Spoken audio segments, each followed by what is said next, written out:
तू लिहिलंयस ना? हा. मग तूच वाच. आता हे वाचायचं पण वय. अग बाबा, आई सिंबाचा बाबा आहेस तू. वाच, लवकर वाच. ठीक आहे ना, शहनशाह सिंबाचा बाबा ठीक आहे, पण हे वाचायचं पण वय लिहिलंय कसं माझं मला माहिती आहे. बाबा, अरे वाच. मा, ऐक तू. बाबा वाच.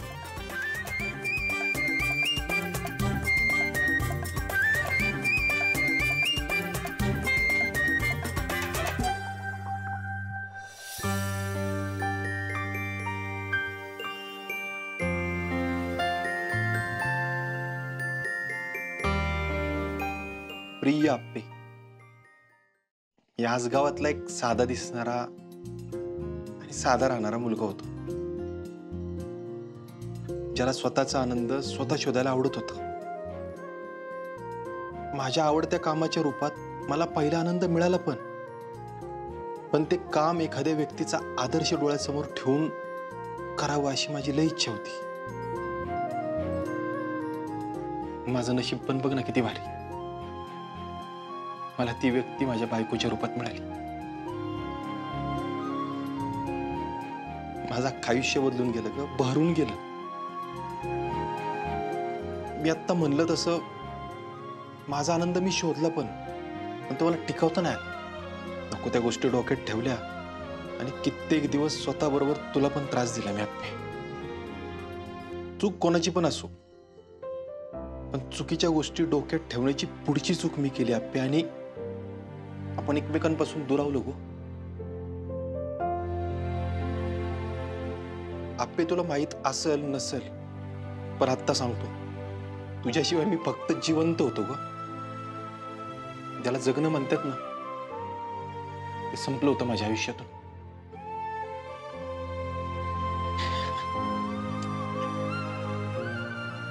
नियती, कदमांची नियती. इथंच खेळ खेळला त्या नियतीने, तुला परत माझ्या आयुष्यात आणलं. तू माझ्या आयुष्यात आहे ना, पौर्णिमेसारखी आलीस आप्पे. माझ्या आयुष्यातला सगळा अंधार दूर करायला. आणि मी जुने दिवस परत जगू लागलो ग. परत एकदा आजगावच्या या अर्जानं त्याचा आनंद शोधलाय आप्पे. आता मात्र मी चुकलो ना, तरी तो आनंद मला नाही गमवायचा. तू माझ्या चुका समजून घे, शक्य झालं तर मला माफ कर. पण मी तुला वचन देतो आप्पे, तू इथून पुढे रागवलीस ना, एक वेळा नाही 1000 वेळा रागवलीस ना, मी तुला मनवीन आणि हसवीन परत. पण एकटं नाही सोडणार कधीच. एकटं नाही सोडणार.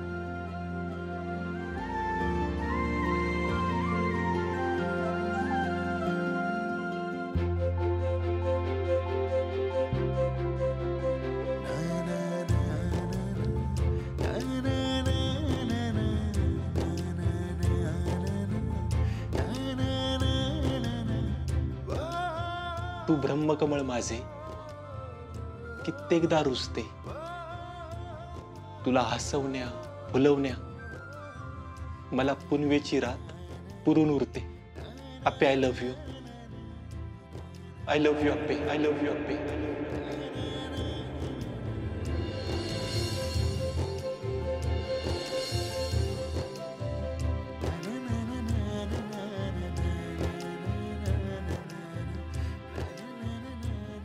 I love you.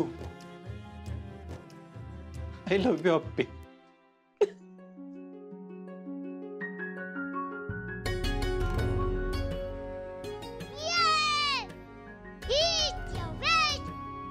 माझी बाबा सगळ्यात बेस्ट.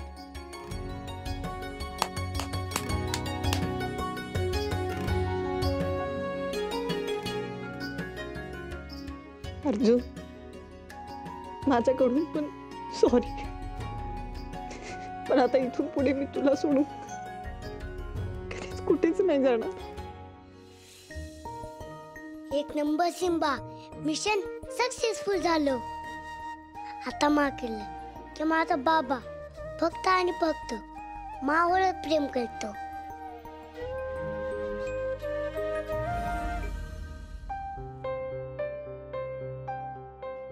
कसला आवाज येतोय ग? अहो ते छोटे सरकार खुश असले ना तर असंच काहीतरी करत असतात. नाही पण ते एवढे खुश कशा बाय आहेत? अहो छोटे सरकार आजकाल खूप खुश आहेत, कारण त्यांचे मा बाबा एकत्र आले ना. अरे बया, पण मोना बाय, मला तर वाटतं दुसऱ्याच्या आनंदात आनंद मानायचा एवढंच तुमच्या आयुष्यात आहे. हे काय बोलते फुयाजी तुम्ही? अगं मग काय चुकीचं बोलते तेव्हा मी? हे बघ, आता त्यांच्या खोलीत आनंद हाय म्हणून तू खुश आहे, ठीक आहे. पण तुला सांगते, आपल्या स्वतःचा जो आनंद असतो ना, अहो त्याची सोड कधीच कशाला येत नसती. हा फुयाजी तुम्ही स्पष्ट बोला ना, हो काय असेल ते. हे बघ बाय, आता मी पडली बाहेरची, पण तुला एक अनुभवाचा सल्ला देते. हे बघ, आता तुला जे काय बोलायचं असेल ना ते लवकर बोलून घे, नाही तर एकदा काय वेळ निघून गेली ना मग पश्चाताप करून काय उपयोग नाही. बघ फुयाजी तुम्ही जमिनीबद्दल बोलताय का? अगं कशाबद्दल? अगं किती दिवस असं दुसऱ्याचा आनंद बघून समाधान मानणारे? तुझ्या बी आयुष्यात आनंद यायला पाहिजे का नाही बबडे? म्हणजे ह्या घरात अर्जुन दादा आणि वंसमबद्दल जास्त विचार करतात, हे खरं आहे? हा, म्हणजे तुला कळतंय पण वळत नाही ना. हे बघ म्हणा बाय, अगं किती केलं ना तरी पैशाचं नाटक नाही ग करता येत. तुला सांगते, एकदा का हातातून जमीन जमला, पैसा निघून गेला ना तर मग काय होत नसतं बघ. मला विचारून घे. हा अहो फुयाजी तुमची काळजी कळतीये मला, आणि आता मलाही स्वतःच्या हक्काचं काहीही कुणालाच नाही द्यायचंय. मग आता लवकर बोल, आणि जे काय बोलायचं ना ते स्पष्ट बोलायचं. हा घाऊ जायचं नाही.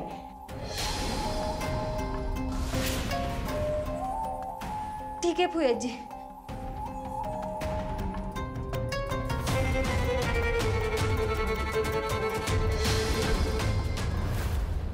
अप्पे, आपण असं निवांत बसलोय, गप्पा मारतोय, मी तुला माझ्या मनातलं सांगतोय, असं शेवटचं कधी झालं आठवते का? हो मग आठवते तर. आपण आजगावमध्ये बाहेर फिरायला जायचो आणि आभाळाकडे बघून आपलं एकमेकांवरचं प्रेम एकमेकांना सांगायचो. तुला सगळंच आठवतंय की? अर्जुन, असं कसं विसरेन मी? मला सांग, तुला आठवतंय का तू शेवटचं कधी लिहिलं होतं ते? लिहिलेलं होय, आता कधी आठवायचं अप्पे? तुला सांगू का, म्हणजे आजगाव मध्ये शेवटचं लिहिलं असेल ना मी, तर ते तुझ्यासाठीच लिहिलं असेल, एवढं खरं आहे. पण अर्जुन खरं सांगू, मला आज खूप छान वाटलं. तू फार व्यक्त होत नाहीस पण मनापासून बोललास. अप्पे आता किती दिवस असं तळ्यात मळ्यात आणि समोरच्याला ताटकळत ठेवायचं? जे आहे ते स्पष्ट बोललेलं बरं ना. आणि लय हलकं वाटतंय. अगं तुला माहित नाही, मी बोललो तुला आत्ता, पण मला लईच भारी आणि असं एकदम लय भारी वाटते मला. असंच ना छोट्या छोट्या गोष्टींमध्ये आनंद शोधायचा, यालाच तर सुख म्हणतात ना. खरे खरे खरे, मला आत्ता कळलंय. आणि अप्पे आत्ता आपली फॅमिली बघ ना कशी आनंदात आहे एकदम. मला हे गमवायचं नाही, अजिबात नाही. मी आधी गमवून बसलोय, आता नाही गमवायचं मला. अर्जुन, आपण सगळ्यांची काळजी, सगळेजण आनंदात राहू, आणि सगळ्यात महत्वाचं, सगळ्यांना बांधून ठेवायला आपला अमोल आहेच आहे की. देवाने पाठवलेलं पोरग आहे ते, तुला खरंच सांगतो मी. काय पोरग आहे अप्पे, एवढूस वय त्याचं, कसली जाण आहे त्याला, कुणावर राग धरत नाही, काय नाही. अप्पे तू त्याला काय शिकवलंयस मला नाही माहिती, पण आपला अमोल आहे ना पुढे जाऊन एक चांगला माणूस बनणार आहे. त्याचा बाप येऊन नाही म्हणत मी खरंच म्हणतोय, तो एक चांगला माणूस बनणार आहे 100%. अर्जुन, मी ना त्याला माणसांवर प्रेम करायला शिकवलं, माणसांमधल्या वाईट गोष्टी सोडून फक्त चांगल्या गोष्टी बघायला शिकवलं. वंस, मोना, ये की. वंस, मला तुमच्याशी थोडं बोलायचं होतं. मी हो का काय?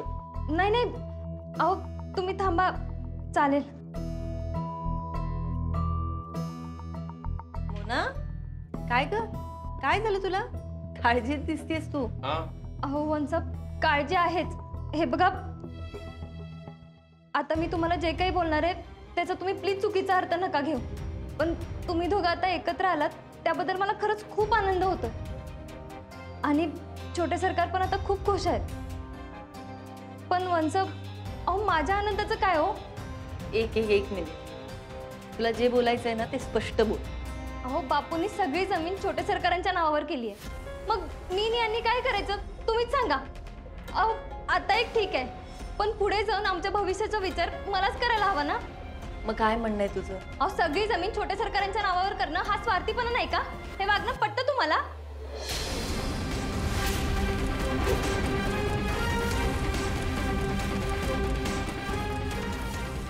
मोना, अगं असं काही नाहीये. बापूंनी ती जमीन अमोलच्या नावावर केली तर हा सर्वस्वी त्यांनी घेतलेला निर्णय होता. हो का? अहो म्हणजे त्यांनी निर्णय घेतला आणि तुम्ही त्यांना काही बोलला पण नाही? एक मिनिट मोना, तुला नेमकं काय पाहिजे सांगतेस का? हे बघा अर्जुन दादा, अहो वंसांनी आम्हाला आतापर्यंत खूप आधार दिलाय, पण यांना पुढे जाऊन कधीतरी स्वतःचा संसार स्वतः पाहावा लागेल ना. आणि त्यावेळेस पैसे नसतील तर आम्ही काय करणार? वंस, अहो मला जास्त काही नको, पण निदान आमच्या हक्काचं तरी मला मिळायला हवं ना. अगं म्हणजे दिप्याच्या हक्काचं आहे ते त्याचंच आहे की. अहो, कुठं आहे वंस? अहो आहे ती जमीन बापूंनी छोटे सरकारांच्या नावावर करून ठेवली आहे. मोना, अगं बापूंनी आणि बाबांनी ते एकत्र कागदपत्र केले ना, म्हणून ती जमीन अशी नावावर केली असेल. अगं आणि अमोल काही बाहेरचा नाहीये असं त्यांचं मत होणं काही चुकीचं नाहीये. आणि जे दिप्याचं आहे ते दिप्यालाच मिळणार आहे. मी वचन देते हवं तर तुला. आणि हे बघ मोना, आम्हाला कुणाचंच काहीच नको, फक्त घरातले सगळेजण एकत्र आणि आनंदात असावे एवढंच वाटतं आम्हाला. अहो पण वंस, हे सगळं? मोना अगं, बापूंना आणि बाबांना त्यांच्या जबाबदारीतून मोकळं व्हायचं होतं म्हणून त्यांनी हे सगळं केलंय. आणि योग्य ती वेळ आल्यानंतर जमीन दिप्याच्याच नावावर केली जाणार आहे ना. मोना अगं, दिप्या माझा खूप लाडका भाऊ आहे आणि माझ्या दिप्याला जेव्हा गरज पडेल ना तेव्हा मी त्याच्या पाठीशी खंबीरपणे उभी असेल.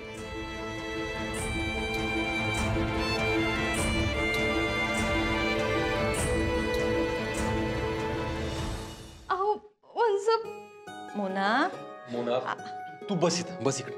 बस. या इथं बस बस बस बस बस बस. शांत हो. हे बघ, कागद आधीच झाला होता त्यामुळे आम्ही जास्त काही बोललो नाही, पण घरातल्या कुणालाच काहीच कमी पडणार नाही याची काळजी आम्ही घेऊ ना. म्हणजे तुम्ही ती जमीन यांच्या नावावर करणार आहात? का नाही करणार? अगं मोना, ती दिप्याचीच जमीन आहे आणि आपला दिप्या जरी नोकरी करत असला ना तरी जमिनीविषयी त्याच्या मनात खूप श्रद्धा आहे. अहो वंस, अहो मी काहीच समजून न घेता तुम्हाला काहीही बोलले. अहो खरंच मला माफ करा वंस. अगं मोना मोना मोना, माफी मागायची काहीच गरज नाही. खरं तर आम्ही सांगायला उशीर केला तुला, असं झालं. अहो नाही अर्जुन दादा, अहो वंसांनी आमच्यासाठी खूप काही केलंय आणि मी. मोना हे बघ, स्वतःच्या हक्कासाठी बोलणं पाडणं यात काहीच गैर नाही, पण मोना मी पोलीस आहे. अगं मला लोक कळतात. तू जे आत्ता जे काय बोलत होतीस ना ते तू बोलत होतीस असं नाही वाटलं मला. म्हणजे तुझ्या तोंडून दुसरं कोणतरी बोलतंय असं वाटलं मला. कोणी सांगितलंय का तुला? मोना काय बोल की.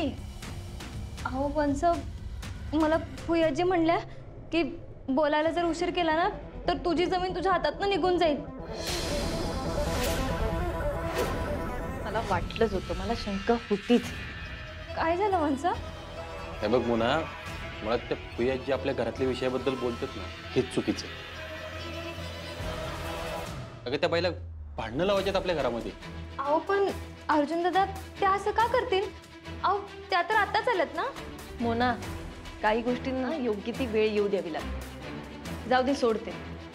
फुयाजींना ना तुला घरच्यांसमोर वाईट ठरवायचं होतं. हा, त्यांनाही माहिती आहे. तू हा विषय घरात काढला की बाप्पूंना वाईट वाटणार, आणि बाप्पूंना वाईट वाटलं की घरच्या सगळ्यांच्या नजरेत वाईट कोण होणार? तू. मग आता मला सांग, तू वाईट आहेस का? अहो नाही नाही वंस, अहो मी असं काही बोलले असते तर यांनी तर माझ्याकडे परत कधी पाहिलंच नसतं. अहो वंस, सॉरी. मोना ठीक आहे, आता जे झालं ते झालं. आता आपलं घर एकत्र राहायला पाहिजे आणि त्यासाठी मला तुझी मदत लागेल. मला करशील ना मदत? वंस, अहो माझा तुमच्यावर पूर्ण विश्वास आहे. मग आता मी तुला जे सांगते ना ते कर.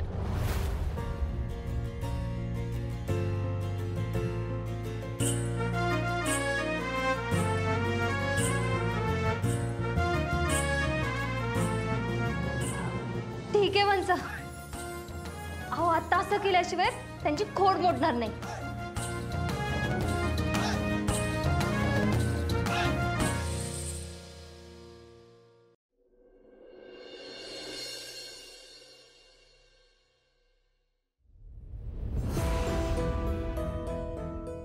जी अहो तुम्ही किती मन लावून कामं करता हो. अगं बाया, काम करण्यात माझा कोण हातच धरणार नाही बघ. हा खरंय जी. अहो तुम्ही सगळीच कामं अगदी चोख करता. हा अगं मी सगळी कामं चोखच करते, पण तुला सांगितलेल्या कामाचं काय केलं तू? म्हणजे कोणतं काम जी? किती ग इसरबोळी पोरगी आहेस तू.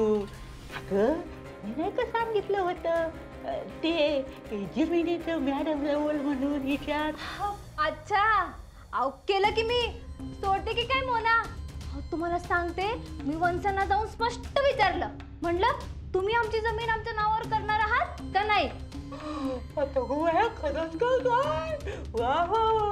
मग काय म्हणली ती? काय म्हणली? काय नाही म्हणजे कलेक्टर मॅडम काय म्हणल्या मग? अहो काय नाही, आधी थोडे आडेवेडे घेतले त्यांनी, पण जी अहो त्या नंतर तयार झाल्या आम्हाला जमीन द्यायला. वा वा वा वा. म्हणजे जमलं की तुला विचारायचं. अहो जी मी जेवढी दिसते तेवढी साधी नाही आहे. हा आणि आता तुम्ही बघितलंच असता ना की सगळे मला घाबरून असतात. हे मी काच वाटलं होतं, म्हणूनच आईच्या नात्यानं तुला मी हे सगळं करायला सांगितलं. तुला एक सांगू का, मला ना मनापासून वाटतं बघ की बया माझ्यासारखी तुझी अवस्था नको व्हायला. हो हो खरंच. हो जी. हो आजकाल एवढा चांगला विचार करणारी माणसं कुठं भेटतात. आणि जी खरंच तुम्ही मला मदत केल्याबद्दल खरंच थँक्यू.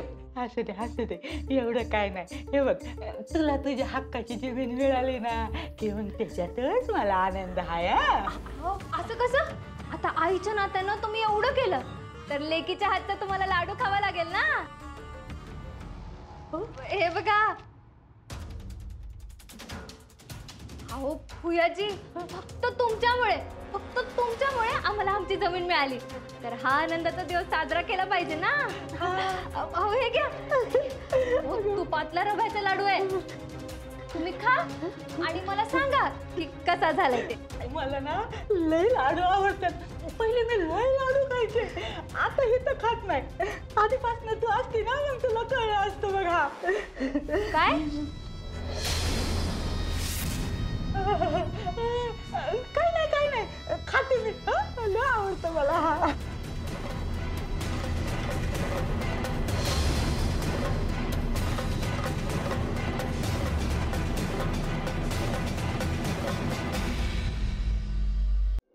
दीपकराव सुट्टी एकदम जोरात चालली आहे तुमची.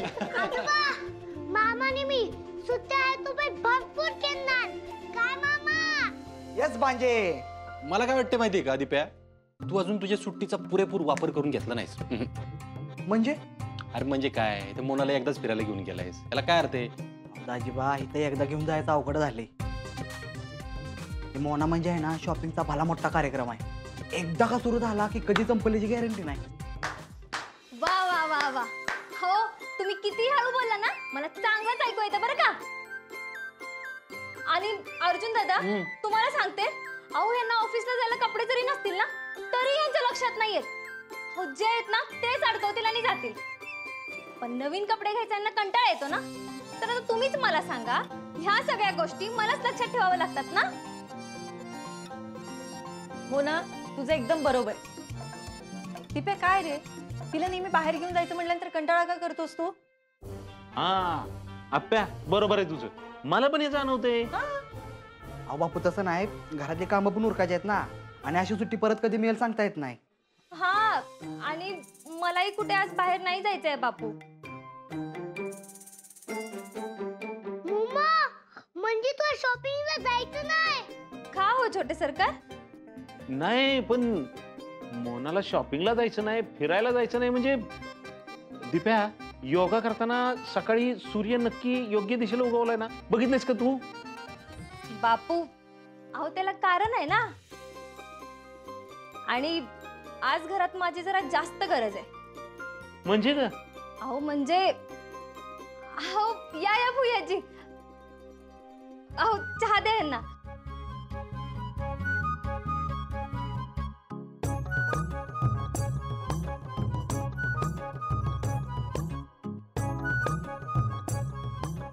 वाह, मस्त झालाय चहा, अमृत तुल्य एकदम. हा